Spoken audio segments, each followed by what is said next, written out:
Breaking news చూస్తున్న మద్యం కుంభకోణం కేసులో A4 నిందితుడు వైసీపీ ఎంపీ పెద్దిరెడ్డి మిథున్ రెడ్డికి మధ్యంతర బెయిల్ మంజూరైంది. ఉపరాష్ట్రపతి ఎన్నికల్లో ఓటు హక్కు వినియోగించుకోవడానికి విజయవాడ ఏసీపీ న్యాయస్థానం ఆయనకు మధ్యంతర బెయిల్ మంజూరు చేసింది. జూలై 20న కేంద్ర కారాగారానికి వచ్చిన ఆయన దాదాపు 48 రోజుల తర్వాత బయటకు వచ్చారు. ఈ నెల 11న తిరిగి జైలుకు వచ్చి సరెండర్ కావాలని జడ్జి ఉత్తర్వుల్లో పేర్కొన్నారు.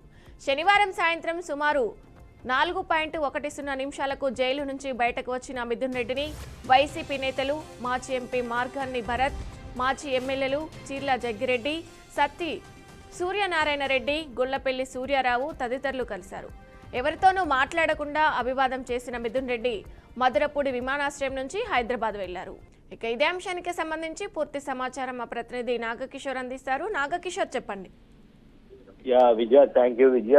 రాష్ట్రంలో ఏదైతే ప్రధానంగా చూసుకున్నట్లయితే పెను సంచలనంగా మారిన కేసు ఏదైతే ఉందో అది లిక్కర్ కేసు అని చెప్పుకోవచ్చు. ఈ కేసులో ఇప్పటికే రాష్ట్ర ప్రభుత్వం 12 మందిని అరెస్ట్ చేయడం జరిగింది. దీంట్లో 48 మందిని నిందితులుగా కూడా చేర్చడం జరిగింది. సో ఈ 12 మంది నిందితులు కూడా ఇప్పటికే న్యాయస్థానంలో బెయిల్స్ అప్లై చేయగా ఏసీబీ కోర్టు వాటిని తిరస్కరించడం కూడా జరిగింది. సో ఈ నేపథ్యంలోనే ఏదైతే A4 నిందితుడిగా ఉన్నాడో ఎంపీ మిథున్ రెడ్డి లిక్కర్ కేసుకు సంబంధించి 48 రోజులుగా జైల్లో గడుపుతానే ఉన్నారు.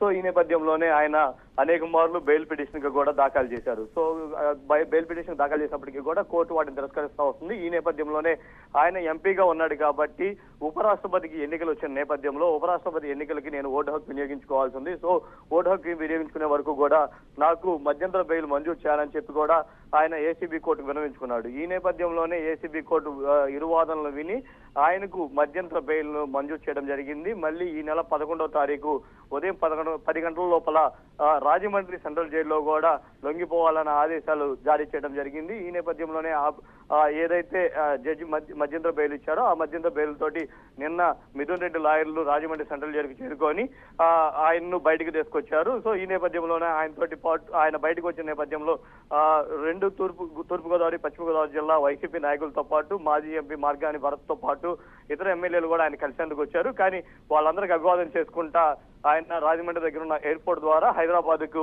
పయనమయ్యారు. Vijaya. Okay, right. Thank you Nagakishore.